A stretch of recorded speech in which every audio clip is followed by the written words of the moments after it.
Stork standing test. The subject stands on one leg with the sole of the non-weight-bearing foot resting on the medial aspect of the knee of the weight-bearing limb.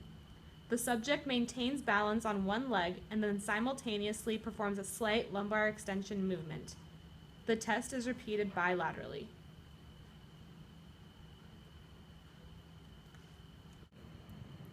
Spring test. The subject lies prone and the examiner stands with the thumb or hypothenar eminence over the spinous process of a lumbar vertebrae. Apply a downward springing force through the spinous process of each vertebrae to assess posterior-anterior motion. This action should be repeated for each transverse process to assess rotary motion. Quadrant test. Patient stands with the feet shoulder-width apart. Examiner stands behind the patient, grasping the patient's shoulders. The patient extends the spine as far as possible, then side bends and rotates to the affected side. The examiner provides overpressure through the shoulders, supporting the patient as needed. Valsalva maneuver. The subject should sit.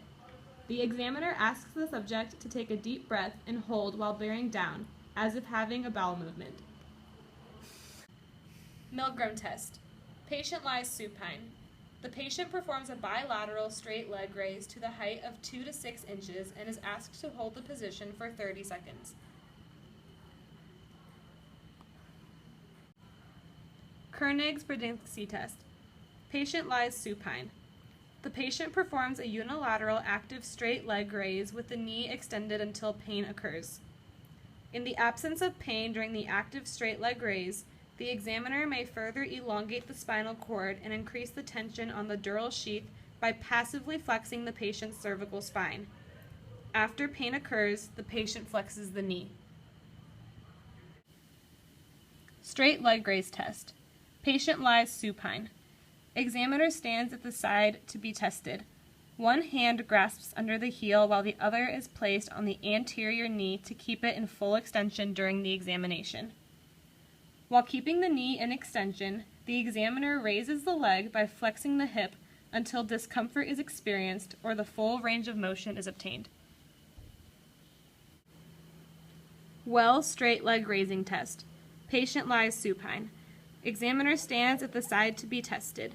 One hand grasps under the heel while the other is placed on the anterior thigh, just superior to the knee, to maintain the leg in extension.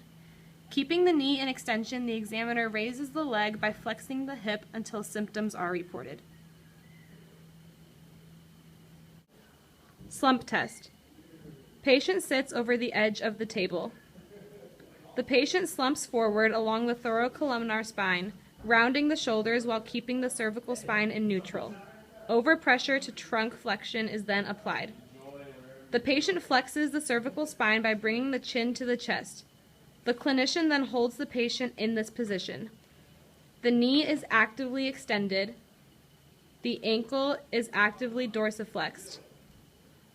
Repeat this bilaterally. Bowstring test. The subject lies supine.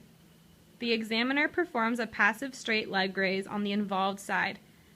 If the subject reports radiating pain with the straight leg raise, the examiner then flexes the subject's knee to approximately 20 degrees in an attempt to reduce painful symptoms.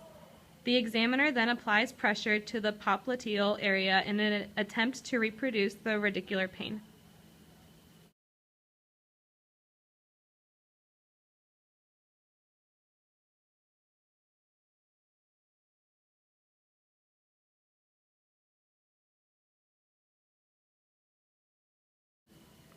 Manual muscle test, trunk flexion. Patient lies supine. The knees are flexed and the feet flat on the table. The patient's hands are interlocked behind the head with the elbow in line with the ears. The examiner stabilizes the pelvis. Resistance is applied to the superior sternum as the patient lifts the scapulae off the table. Manual muscle testing, trunk extension. Patient lies prone. The elbows flexed with the hands interlocked behind the head. The examiner stabilizes the pelvis. Resistance is applied to the upper thoracic spine as the patient lifts the head, chest, and arms off the table. Lateral flexion. Patient stands with feet shoulder width apart. Examiner resists lateral flexion. Repeat bilaterally. Manual muscle test, trunk rotation. Patient lies supine. The knees are flexed and the feet flat on the table. The patient's hands are interlocked behind the head with the elbows in line with the ears. The examiner stabilizes at the opposite ASIS. Resistance is applied over the anterior aspect of the shoulder as it is rotated off the table. This procedure is repeated on the opposite side.